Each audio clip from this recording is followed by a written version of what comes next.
This story happened a few years ago when I decided to surprise my wife with a trip to the Dominican Republic. I had been to the island before and really enjoyed my time there. I thought it would be a romantic place to celebrate our wedding anniversary. We arrived in the Dominican Republic and checked into our hotel. At check-in, the lady at the front desk complimented my wife's necklace. I had given this necklace to her the year before for our anniversary. We went to our room and got settled in. Over the next few days, we enjoyed the many amenities available at the resort. Most of our time was spent lounging by the infinity pool. On the third day of our trip, we decided to leave the resort to enjoy a few activities recommended by the hotel. We booked the horseback riding activity, and our transportation was included in the package. We went horseback riding and we had a very good time. When we returned to our room that evening, my wife had thought that her suitcase had been opened and rummaged through. We didn't make a big deal of it and thought that maybe she was mistaken. The following day we decided to leave the resort again to take advantage of another activity and decided to go on a zipline tour. Like the day before, our transportation was organized by the hotel. We had a really good time on the tour, and we headed back to the resort afterward. We arrived back at our room, and while she was getting dressed for dinner, my wife discovered that her necklace was missing. We searched everywhere for the necklace and couldn't find it. We informed the front desk that there had been a theft in our room. Sitting at the front desk was the same lady from the day before. She had a very rude attitude that was different from her attitude the day before. She seemed very defensive in saying that the resort is very secure and nobody would steal anything from the guests. My wife and I hadn't even accused any of the resort employees of stealing. We asked to speak to the manager, who was a lot nicer. The manager called the police, and we filed a report with them. The police asked to see the cameras but were told by the manager that they weren't working. My wife and I no longer felt secure at that resort. We only had a few days remaining there and decided that it would be too much of a hassle to move to a different resort. We decided that we just wouldn't leave any of our valuables in our room and would take them everywhere we went instead. Over the next few days, we engaged in activities both inside and outside of the resort without incident. On our final day, we decided to schedule transportation to visit some local shops. The shopping trip was not a group activity like the others. It was an activity we planned independently. We were told by the lady at the front desk that the transportation we previously used would not take only 2 passengers and only did group pickups. She recommended another driver and we agreed. The driver picked us up shortly after she called him. We entered the car and he was very friendly. It was helpful that he spoke English also. About 5 minutes into the ride, he pulled over, telling us he had to make a quick bathroom stop at a place that looked like a bar. While we sat in the car waiting for our driver, 2 masked men approached our car and opened the doors. They began snatching our belongings. My wife was screaming, and I tried to fight back until one of the guys pointed his machete at me. The guys took my wife's purse and my wallet, and we were left without any of our valuables. Both of our passports had also been stolen because they were in my wife's purse. A few seconds later, our driver exited the bar and got back into the car. We tried to explain to him what happened, and that's when he acted as if he didn't speak any English. That day, we never made it to the shops. We ordered the driver to take us back to the resort. We placed a phone call to the U.S. consulate and told them what happened. They sent a ride to pick us up the following day, and we were able to get emergency travel documents to return to the United States a few days later. Our romantic getaway was truly the vacation from hell, and I caution anyone who wishes to travel anywhere. My advice is to just be smart and watch your surroundings. please don't trust anyone or bring anything expensive on vacation. Also, if possible, stay at a place that provides safe boxes in the guest rooms to lock your valuables away. In the end, we suspect that the woman at the front desk, the second driver, and the robbers were all working together, but there is no real way to prove it, so my wife and I just decided to move on from it all. Stay safe and stay spooked. A few summers ago, my coworker and I decided to take the trip of a lifetime. We will call my coworker Becca. Becca and I worked as public school teachers, which means we get summers off. We were excited to be traveling to Europe and visiting a few countries over a 2-week period. Our first stop was London for 4 days. We had such a wonderful time exploring the city. Next, we traveled to Brussels in Belgium, where we spent 2 days before flying to Paris, where we would be staying for the rest of our trip. We arrived in Paris and we were so impressed by the city. We checked into our hotel, which was a small boutique hotel nearby the Eiffel Tower. We went to the room we both shared and put our things down before wandering off to explore. We had a wonderful time on our first day and even met a few guys at a park nearby.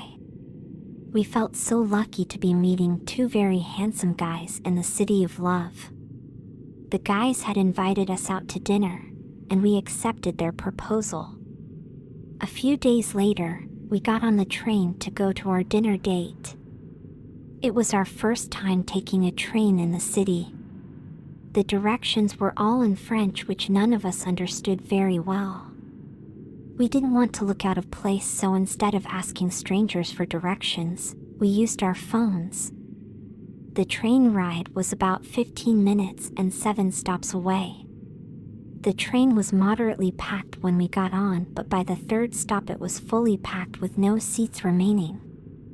At the 5th stop, we noticed a group of about 6 people on the platform drinking and smoking. As the train made a stop, they all got on. The train waited at that station for about 30 seconds before taking off. As soon as the train took off, one of the people from the group yelled "Go" in Romanian, which is a language that Becca spoke fluently. The ringleader of the group took a bottle, smashed it over the head of another passenger, causing him to bleed. One of his companions punched me in the side of my waist and reached into my handbag, stealing my makeup bag. Thank goodness I had my wallet in a compartment that was zipped. A tall woman with blonde hair was trying to snatch Becca's wallet and phone, which Becca held tightly onto. That's when the woman pulled a knife from her pocket and sliced Becca's arm, forcing her to drop her phone and wallet. I couldn't believe this was happening. I couldn't even move to console my friend in the tightly packed train, and out of fear for what they would do to me. All of the passengers were screaming in fear as the group moved down the train, attacking people for their belongings. The train pulled into the next stop very soon after, and the criminals all hopped off running along the platform. The train took off to the next stop before the driver realized what had happened due to everyone screaming for the train to stop. At the next stop, the driver came to the passenger cars and took one look at everyone and knew what had happened.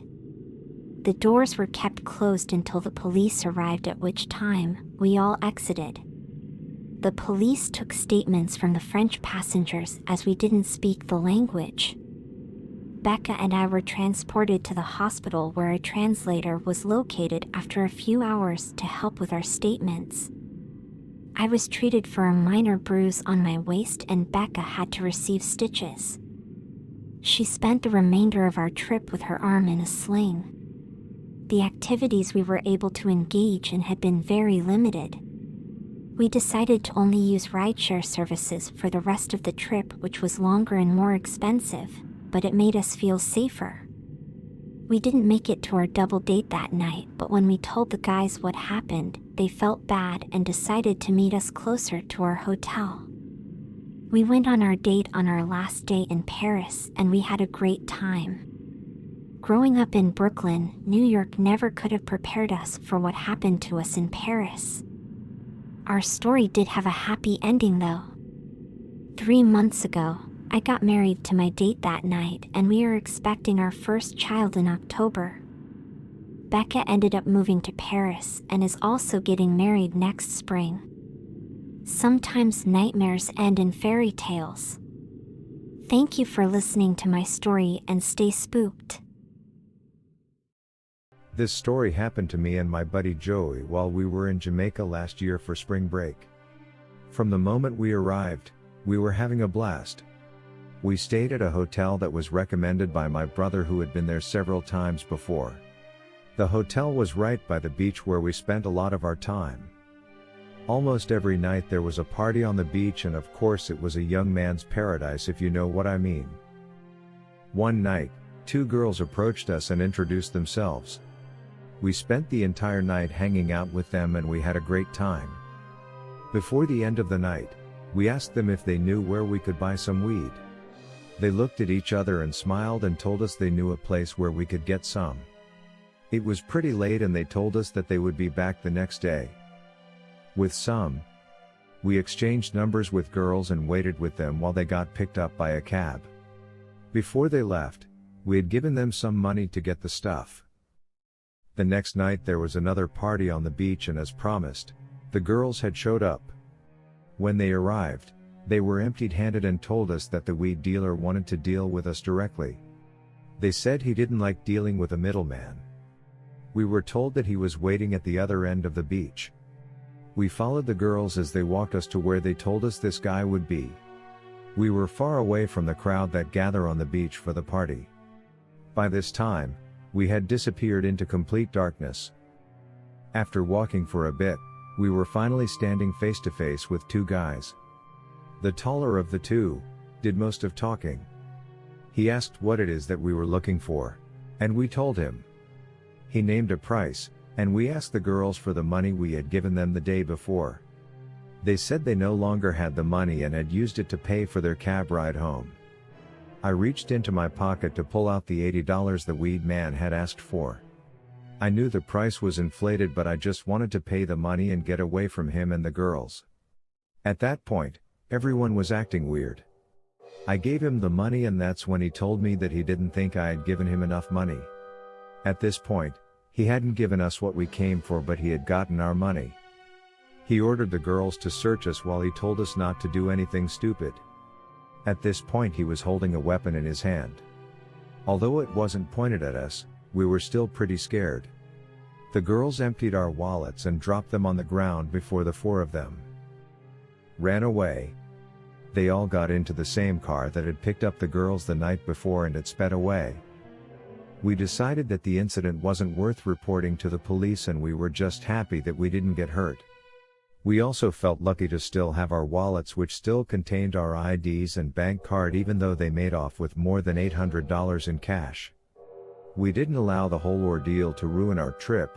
We enjoyed the rest of it and flew home with a crazy story to tell. Stay spooked.